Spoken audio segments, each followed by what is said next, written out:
வணக்கம். ஆகாஷவாணி.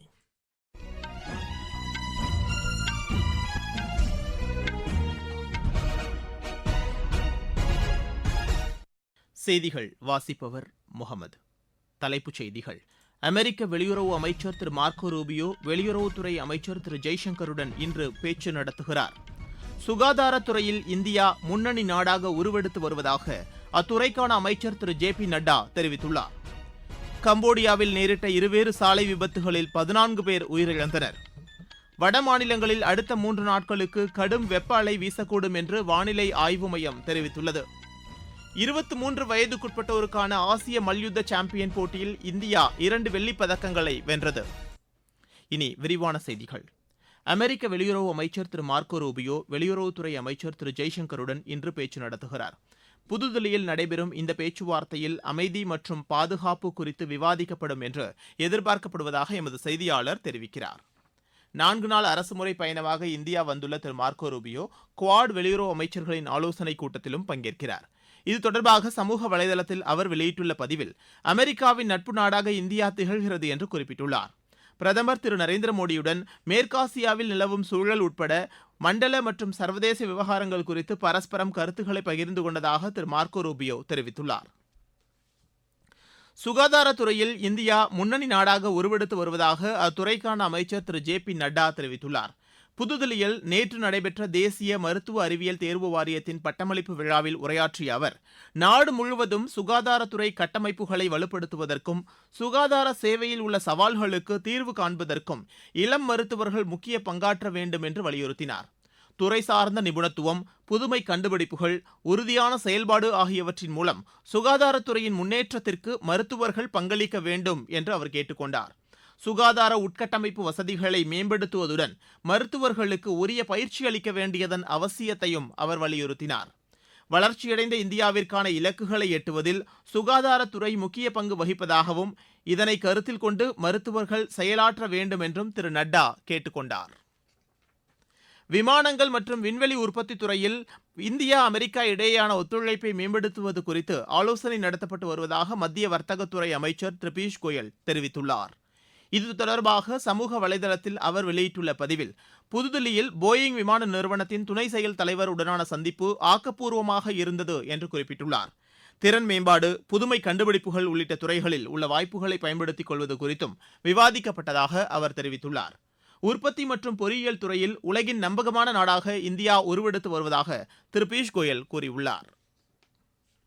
நாட்டின் பொருளாதார வளர்ச்சிக்கு கடல்சார் வர்த்தகம் முக்கிய பங்கு வகிப்பதாக மத்திய அரசு தெரிவித்துள்ளது. இது தொடர்பாக மத்திய கால்நடை வளர்ப்பு மற்றும் மீன்வளத்துறை அமைச்சகம் வெளியிட்டுள்ள செய்திக்குறிப்பில், மீனவர்களின் வாழ்வாதார மேம்பாடு, ஊட்டச்சத்து, சூழல், சுற்றுலா உள்ளிட்ட பல்வேறு அம்சங்களில் கடல்சார் வர்த்தகம் முன்னேற்றம் கண்டு வருவதாக தெரிவிக்கப்பட்டுள்ளது. கடந்த 10 ஆண்டுகளில் குளிர்ந்த நீர் மீன் உற்பத்தி 1.8 மடங்கு அதிகரித்துள்ளதாக அந்த செய்திக்குறிப்பு தெரிவிக்கிறது. நடப்பு ஆண்டில் குளிர்ந்த நீர் மீன் உற்பத்தியை அதிகரிக்கும் வகையில் பிரதமரின் மீன்வள மேம்பாட்டு திட்டத்தின் கீழ் 5638 கோடி ரூபாய் நிதி ஒதுக்கீடு செய்யப்பட்டுள்ளதாக அந்த அமைச்சகம் தெரிவித்துள்ளது. சீனாவில் ஷாங்ஷி மாகாணத்தில் உள்ள சுரங்கத்தில் ஏற்பட்ட விபத்தில் உயிரிழந்தோரின் குடும்பங்களுக்கு பிரதமர் திரு நரேந்திர மோடி ஆழ்ந்த இரங்கல் தெரிவித்துள்ளார். சமூக வலைதளத்தில் அவர் வெளியிட்டுள்ள செய்தியில், அந்நாட்டு அதிபர் திரு ஜி ஜின்பிங் மற்றும் மக்களுக்கு இந்தியா சார்பில் இரங்கல் தெரிவித்துக் கொள்வதாக குறிப்பிட்டுள்ளார். இந்த விபத்தில் காயமடைந்தவர்கள் விரைவில் பூரண நலம் பெற வேண்டும் என்று பிரார்த்திப்பதாக பிரதமர் தெரிவித்துள்ளார். நீங்கள் கேட்டுக்கொண்டிருப்பது ஆகாஷ்வாணியின் செய்தி அறிக்கை. ஊரக வளர்ச்சிக்கான புதிய அத்தியாயம். வளர்ச்சியடைந்த இந்தியாவிற்கான ஊரக வேலைவாய்ப்பு உறுதி மற்றும் வாழ்வாதார சட்டம் ஜூலை மாதம் 1ஆம் தேதி முதல் செயல்பாட்டுக்கு வருகிறது. இந்த சட்டம் வருடத்திற்கு 125 நாட்கள் வேலையை உறுதி செய்கிறது. இதில் வாரந்தோறும் ஊதியம் வழங்கப்படுவது கட்டாயமாக்கப்பட்டுள்ளது. பணி முடிந்த 15 நாட்களுக்குள் ஊதியம் வழங்குவதை உறுதி செய்வதற்கான அம்சங்களும் இதில் இடம்பெற்றுள்ளன. ஊதியம் காலதாமதமாக வழங்கப்பட்டால் அதற்கான இழப்பீட்டுத் தொகைக்கும் இதில் வகை செய்யப்பட்டுள்ளது. வளர்ச்சியடைந்த இந்தியாவிற்கான பயணத்தில் மோடி அரசு தொடரும் சீர்திருத்த நடவடிக்கைகள்.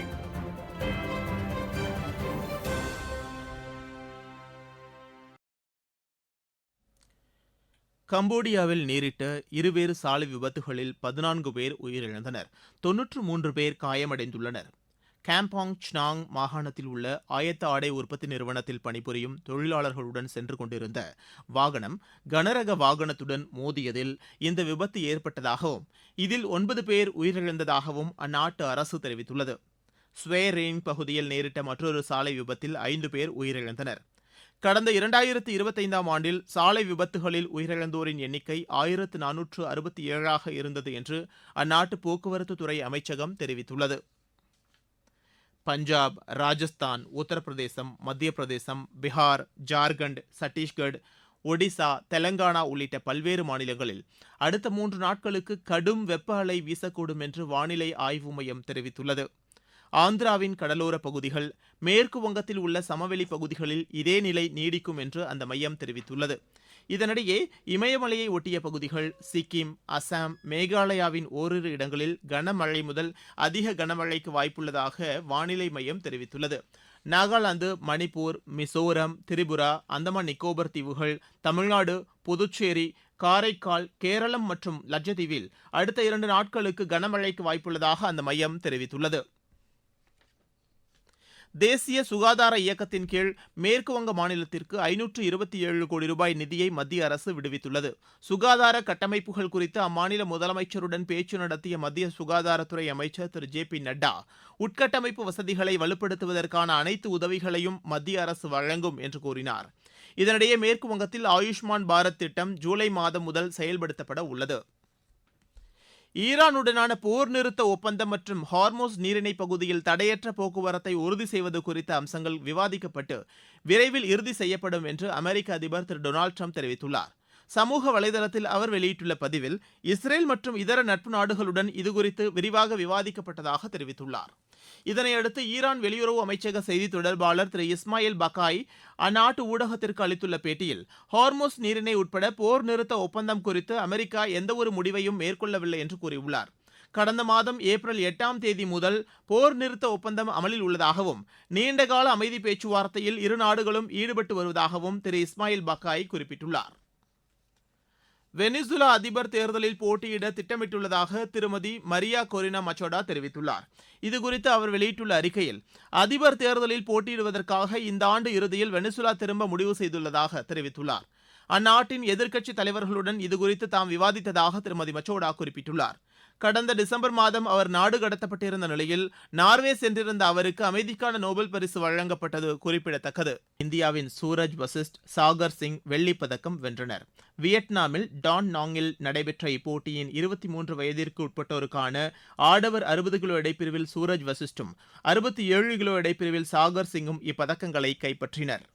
ஃபெடரேஷன் கோப்பை தடகள போட்டியில் பஞ்சாபின் குரிந்தர் வீர் சிங் தங்கப்பதக்கம் வென்றார். ராஞ்சியில் நடைபெற்ற ஆடவர் 100 மீட்டர் ஓட்டத்தில் 10.9 வினாடிகளில் இலக்கை எட்டி புதிய தேசிய சாதனை படைத்துள்ளார். ஐபிஎல் கிரிக்கெட் போட்டியில் பஞ்சாப் அணி 7 விக்கெட் வித்தியாசத்தில் லக்னோ அணியை வென்றது. லக்னோவில் நேற்று நடைபெற்ற ஆட்டத்தில் முதலில் ஆடிய லக்னோ அணி நிர்ணயிக்கப்பட்ட 20 ஓவரில் 6 விக்கெட் இழப்பிற்கு 196 ரன் எடுத்தது. 197 ரன் எடுத்தால் வெற்றி என்ற இலக்குடன் பின்னர் களமிறங்கிய பஞ்சாப் அணி 18 ஓவரில் 3 விக்கெட் இழப்பிற்கு 200 ரன் எடுத்தது. இன்று நடைபெறும் ஆட்டத்தில் மும்பை அணி ராஜஸ்தான் அணியை எதிர்கொள்கிறது. மும்பையில் இப்போட்டி மாலை 3:30 மணிக்கு தொடங்குகிறது. மற்றொரு போட்டியில் கொல்கத்தா அணி தில்லி அணியை எதிர்கொள்கிறது. கொல்கத்தாவில் இப்போட்டி இரவு 7:30 மணிக்கு தொடங்குகிறது. மீண்டும் தலைப்புச் செய்திகள். அமெரிக்க வெளியுறவு அமைச்சர் திரு மார்க்கோ ரூபியோ வெளியுறவுத்துறை அமைச்சர் திரு ஜெய்சங்கருடன் இன்று பேச்சு நடத்துகிறார். சுகாதாரத்துறையில் இந்தியா முன்னணி நாடாக உருவெடுத்து வருவதாக அத்துறைக்கான அமைச்சர் திரு ஜே.பி. நட்டா தெரிவித்துள்ளார். கம்போடியாவில் நேரிட்ட இருவேறு சாலை விபத்துகளில் 14 பேர் உயிரிழந்தனர். வடமாநிலங்களில் அடுத்த 3 நாட்களுக்கு கடும் வெப்ப அலை வீசக்கூடும் என்று வானிலை ஆய்வு மையம் தெரிவித்துள்ளது. 23 வயதிற்குட்பட்டோருக்கான ஆசிய மல்யுத்த சாம்பியன் போட்டியில் இந்தியா 2 வெள்ளிப் பதக்கங்களை வென்றது. இத்துடன் இந்த செய்தி அறிக்கை நிறைவடைகிறது. எமது செய்திகளை சமூக வலைதள பக்கங்களில் AIR நியூஸ் சென்னை என்ற முகவரியிலும் RNU சென்னை என்ற யூடியூப் சேனலிலும் உடனுக்குடன் அறிந்து கொள்ளலாம்.